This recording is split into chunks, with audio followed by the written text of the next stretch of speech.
The Galle Fort is a 16th century Portuguese colonial-era defensive trading fort, situated on the very southern tip of Sri Lanka. Designated a UNESCO World Heritage Site, it is a 90-minute journey by car, or 3 hours by train from the capital Colombo.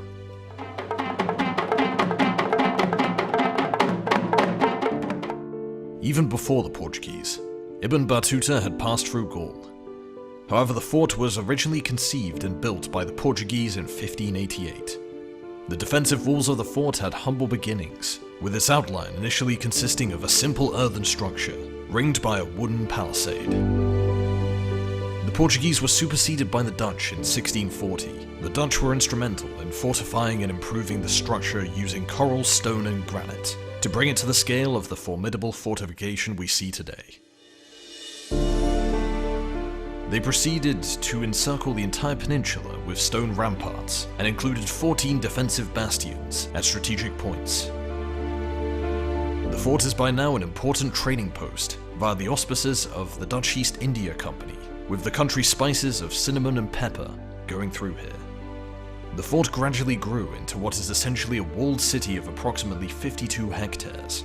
The streets within laid out in a grid pattern, with a road skirting its perimeter. Many of the smaller streets are brick-paved or cobbled. The cultural impact of these two consecutive colonial periods combined over time produced a unique socio-cultural and architectural fusion, reflected in a blend of horrendous gables, terracotta and tiled roofs, stone fortifications and European-style cobbled roads. This combined with a variety of native influences and native flora to imbue the place with a charming east-west medley, seldom found in other places. Dutch control of the fort, and eventually the country, ended in 1802, when they ceded control to the British, who continued to improve the fort structurally while adding their own architectural flourishes to the buildings. This continued throughout the 1800s, two prominent additions during this period being the old stone clock tower and the lighthouse. The approach to the fort is fronted by possibly the most picturesque international test cricket venue, the Galle International Stadium. There are two main entrances that lead into the fort through archways built into the rampart walls, over which can still be seen bas-reliefs of the coat of arms of the Dutch East India Company, with its Dutch abbreviation, VOC. While the second entrance has the British coat of arms, with its rampant lion and unicorn emblem adorning it. Across the bay to the east can be seen the natural harbour of the Galle port.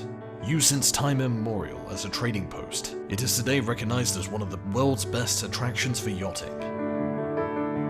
Today the fort and the township within have become a tourist hotspot, though despite this, it retains the charm of a well-kept secret. To cater to the influx of tourists, the town within the fort has a range of accommodation options, from hostels to boutique hotels.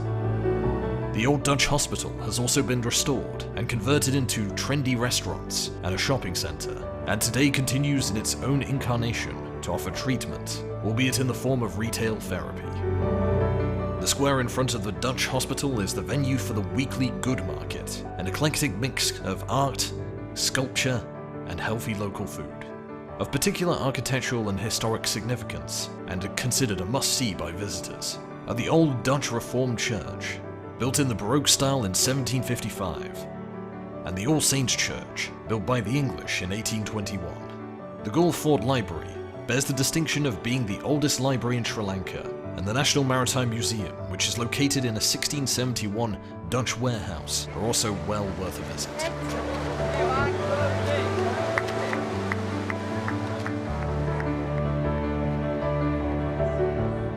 Galle Fort, and its city within, is a unique urban ensemble with a fusion of European architecture and Asian themes, and is a definite stop for any visitor travelling through the southern region. Being one of the southernmost points in the country, Galle provides uninterrupted views of the ocean. On the western side, it is a great location to catch some of the most spectacular sunsets, with a foreground frame of the ramparts and fort.